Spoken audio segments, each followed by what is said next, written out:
अब बात कर लेते हैं थोड़ी सी एलसीएम पर।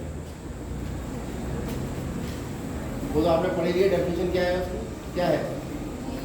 Highest common multiple. तो जैसे अगर हम 4 और 6 की बात करें, यही एग्जांपल लेके चलते हैं, समझ में आ जाएगा आराम से। 4 के मल्टीपल यानी गुणज कौन कौन है? 4, 4 दूनी 8, 4 दिया 12, 4 दिया 16, 4 दिया 20, और पता नहीं कितने आएंगे तो अनंत आएंगे, है ना। और 6 के गुणज 6, 6 दूनी 12, 6 दिया 18, 6 9 24, 25। और एलसीएम का मतलब क्या है? लीस्ट कॉमन मल्टीपल, सबसे छोटा सर्वनिष्ठ गुणज कौन है? सबसे छोटा सर्वनिष्ठ गुणज। तो सर्वनिष्ठ सबसे छोटा कौन दिखाई दे रहा है? 12। और दोनों का गुणज है और सबसे छोटा है, इससे छोटा कोई गुणज नहीं है जो सर्वनिष्ठ, ठीक है। लेकिन अगर हम इसके पहाड़ा और पढ़ते जाए तो 24 बड़े में देखो 24 भी आ गए और भी आगे बहुत आएंगे, लेकिन हमें सबसे छोटे वाले सर्वनिष्ठ गुणज से मतलब है। तो एलसीएम कितना आ जाएगा इसका? ये सबसे पुराना मेथड होगा। नया मेथड हुआ 4 के गुणनखंड लिखो 2 की घात 2, 6 के गुणनखंड लिखो 2 की घात 1 गुणा 3 की घात 1।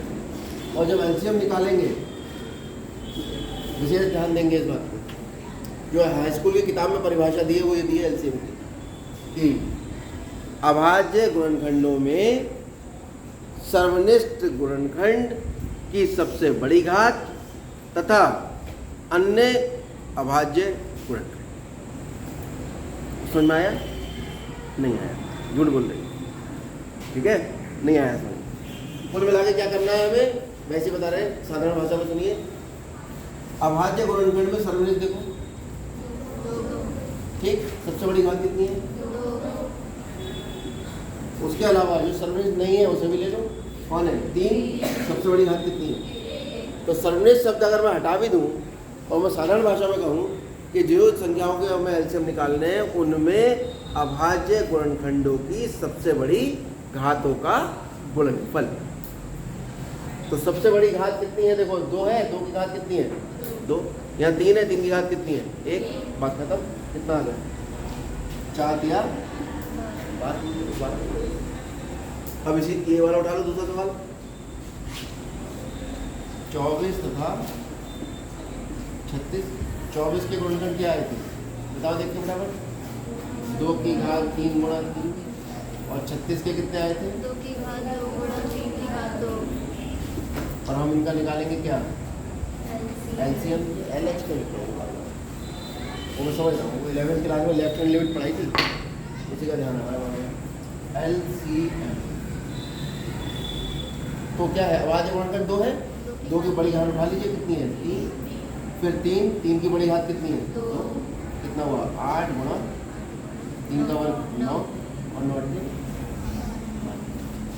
और आप अगर इनके गुणज लिखोगे भी, लिख के देखो, 24 के गुणज कितने आएंगे? 24, 48, 72 और 24 जोड़ दो, 4 2 6 और 7 4 11। ठीक है, और भी बहुत होंगे।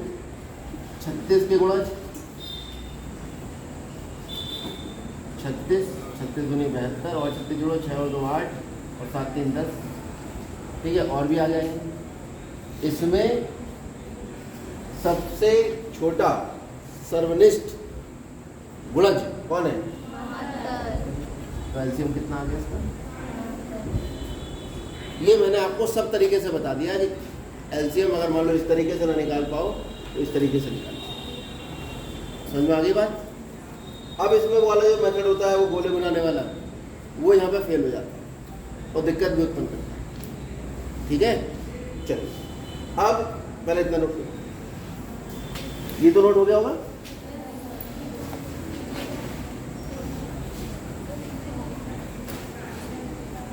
अब एक और तरीका लिखने का देखिए थोड़ा सा। कभी कभी ऐसे लिखा होता है SCF 24,36 ऐसे लिखा होगा। इस शब्दावली का मतलब है 24 और 36 का HCF। कितना निकाला है हमने? कितना निकाला है? सर HCF तो इधर है। हाँ हाँ, कितना है? 12। हाँ, तो ये कौन कह रहा है कितना है? बता दो बस। 12। ठीक, और इनका एलसीएम कितना है? 24 और 36 कितना है? तो ये एक लिखने का तरीका होता है। एचसीएफ आगे ब्रैकेट में हमने दो संख्याएं कॉमा लगा के लिख दी, 3 लिखते हो 3 संख्याओं का एचसीएफ, 2 लिखा है तो 2 संख्याओं का एचसीएफ, ये 2 संख्याओं का एलसीएम। ठीक है, अब क्योंकि एलसीएम एचसीएफ तो बहुत जल्दी निकल गया होगा, और उस ज़माने में ना इंटरनेट होता था, ना टीवी होता था, ना अखबार होते थे। उस ज़माने में तो खाली मतलब ना बाइक होती थी, साइकिल भी बहुत मुश्किल से होती थी, है ना। तो ये उस ज़माने की बातें हैं। तो आदमी के पास समय था, खाली है बिल्कुल, ना बल्ब जल रहा ना कुछ, दिन में बैठा हुआ पूरा दिन, भैंसें चल रही है उधर, आदमी यहाँ बैठा हुआ है, शाम तक भैंसें चरी उठा के चला गया। यही ज़िंदगी, पता लगा लाखों लोगों की ज़िंदगी यही थी। वो गए, भैंसें चराई, घर पे आए, भैंस का दूध पिया, फिर भैंसें चराने ले गए, और ऐसे ज़िंदगी काट दी, है ना। आज के समय में काट लेगा कोई ऐसी ज़िंदगी, है ना। तो उस समय खुरापाते ज़्यादा होते, तो बैठे थे कुछ लोग खाली, उन्होंने क्या किया, बोले भाई 2 संख्या निकाली, दोनों संख्या गुणनफल निकाली।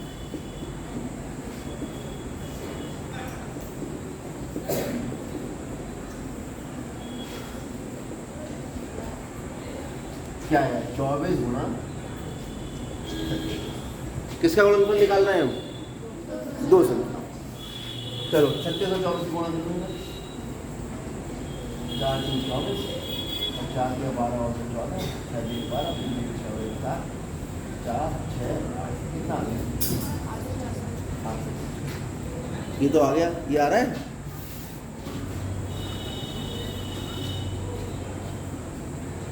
कहाँ करा रहे हैं इस समय?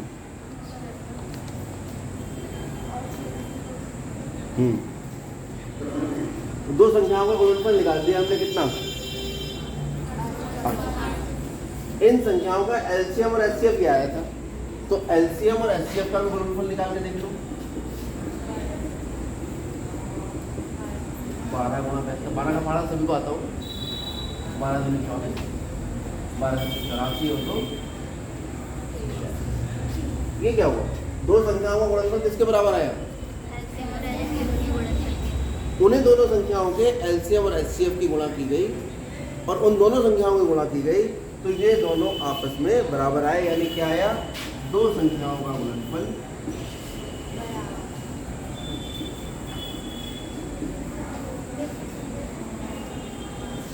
बराबर है क्या? किसके? एचसीएफ गुणा एचसीएफ। अब ये और 2 संख्याओं के लिए चेक किया गया, जैसे 4 और 6 के लिए किया। 4 का और 6 का एलसीएम कितना आया था? 12। और इनका एचसीएफ कितना आया था? अब ये मत कहना उधर लिखा है, कितना आया था? 4 और 6 का एचसीएफ, अरे लिखा होगा ना उधर, 2। तो एलसीएम और एचसीएफ गुणा करो, 12 दूनी 24, इन दोनों संख्या में गुणा करो। ऐसे ही जब एक्सपेरिमेंट किया गया और लाखों करोड़ों 2 संख्याएं ली गई, उनका एचसीएफ एलसीएम निकाला गया, तो ये वाली बात प्रत्येक संख्या के लिए सही निकल कर आई। जो एक सूत्र का रूप ले लिया, जब कोई बात सही है और कभी गलत नहीं हुई तो वो सूत्र बन गया। 2 संख्याओं का गुणनफल बराबर एचसीएफ गुणा एलसीएम। अब आपका वो इसका फ़ायदा क्या है? उसका फ़ायदा ये है, जैसे हमने 2 संख्याओं का हमने एचसीएफ निकाल लिया, तो एलसीएम निकालने की जरूरत नहीं है। हम ये वाला सूत्र लगाएंगे और ये सूत्र लगा कहेंगे भाई 2 संख्याओं का गुणनफल 24 गुणा 36 बराबर एचसीएफ कितना आया था इसका? दोनों का एचसीएफ कितना था? 12 गुणा। अब 12 से भाग करो तो 12 दूनी 24, 36 दूनी 72, क्या निकल आया? तो इस सूत्र के प्रयोग से 2 संख्याओं का अगर हम एचसीएफ निकाल लें तो एलसीएम निकालने की आवश्यकता नहीं है, या एलसीएम निकाल लें तो एचसीएफ निकालने की आवश्यकता नहीं है। या फिर हमें 2 संख्याओं का यही ना बताए संख्याएं क्या है, एलसीएम दे दे और एचसीएफ दे दे, उसमें से कोई एक संख्या दे दे, तो आप दूसरी संख्या निकाल सकते हो। कैसे निकालोगे? एचसीएफ गुणा एलसीएम बटे एक संख्या, तो जो भी हल निकल के आएगा वो दूसरी संख्या का मान निकल के आ जाएगा। तो 4 चीज़ें हैं इसमें, एक पहली संख्या, एक दूसरी संख्या, एक एलसीएम और एक एचसीएफ। तो एग्जाम में इन 4 में से कोई 3 चीज़ें आपको देगा और चौथी चीज़ आपसे पूछेगी। या तो वो पहली संख्या दे के दूसरी संख्या नहीं देगा, एचसीएफ एलसीएम दे देगा, या पहली दूसरी संख्या देगा, एचसीएफ दे देगा, एलसीएम नहीं देगा। ठीक है, तो इसमें से वो कुछ भी करके अलग अलग सवाल बन सकते हैं। तो पहले चैप्टर का रिवीजन हमारी तरफ से हो